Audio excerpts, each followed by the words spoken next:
Bar കേസിൽ തിരുവഞ്ചൂർ രാധാകൃഷ്ണന്റെ മകൻ അർജുൻ രാധാകൃഷ്ണന് ക്രൈംബ്രാഞ്ച് നോട്ടീസ് അയച്ചതിൽ പ്രതിരോധത്തിലായി കോൺഗ്രസ്. തിരുവഞ്ചൂരിന്റെ മകൻ ഉൾപ്പെടുന്ന ബാർ ഉടമകളുടെ ഗ്രൂപ്പിൽ വന്ന പണപ്പിരിവ് ശബ്ദ സന്ദേശമാണ് വിവാദമായതും ഇപ്പോൾ ക്രൈംബ്രാഞ്ച് അന്വേഷിക്കുന്നതും. ഭാര്യാപിതാവിന്റെ ബാർ ഹോട്ടൽ നടത്തിപ്പ് നിയന്ത്രിക്കുന്ന അർജുൻ അദ്ദേഹത്തിന്റെ ഫോൺ നമ്പർ ഉപയോഗിച്ചാണ് ബാർ ഉടമകളുടെ വാട്സ്ആപ്പ് ഗ്രൂപ്പ് നിയന്ത്രിച്ചതെന്ന് ക്രൈംബ്രാഞ്ച് കണ്ടെത്തി. ബാറുടമ അനിമോന്റെ പണപ്പിരിവ് ശബ്ദ സന്ദേശം വന്നത് ബാറുടമകളുടെ വാട്സ്ആപ്പ് ഗ്രൂപ്പിലാണ്. ഈ ഗ്രൂപ്പും നിയന്ത്രിച്ചിരുന്ന ഗ്രൂപ്പ് അഡ്മിനാകട്ടെ മുതിർന്ന കോൺഗ്രസ് നേതാവ് തിരുവഞ്ചൂർ രാധാകൃഷ്ണന്റെ മകൻ അർജുൻ രാധാകൃഷ്ണനും. എന്നാൽ സ്വന്തം ഫോൺ നമ്പർ ഉപയോഗിച്ചല്ല, മരണപ്പെട്ട ഭാര്യാപിതാവിന്റെ ഫോൺ നമ്പർ ഉപയോഗിച്ച്. അദ്ദേഹത്തിന്റെ ബാർ ഹോട്ടൽ വ്യവസായം നോക്കി നടത്തുന്നതും അർജുൻ തന്നെ. അതായത് ബാറുടമ എന്ന് സാരം. അനിമോന്റെ ശബ്ദ സന്ദേശത്തിന് പിന്നാലെ ഗ്രൂപ്പ് പിരിച്ചുവിട്ടു.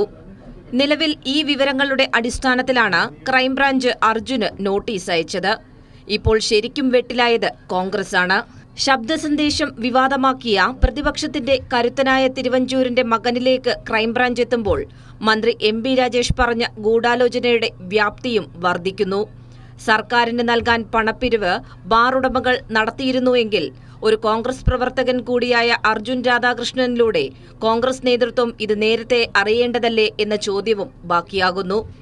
കഴിഞ്ഞ ദിവസം നിയമസഭയ്ക്കുള്ളിൽ ബാർ വിഷയത്തിൽ പ്രതിപക്ഷം അടിയന്തര പ്രമേയം കൊണ്ടുവന്ന് സഭ സ്തംഭിപ്പിക്കുമ്പോൾ ഇതാണോ തിരുവഞ്ചൂരിന്റെ മൗനത്തിന് കാരണം എന്നും സംശയിക്കേണ്ടിവരും.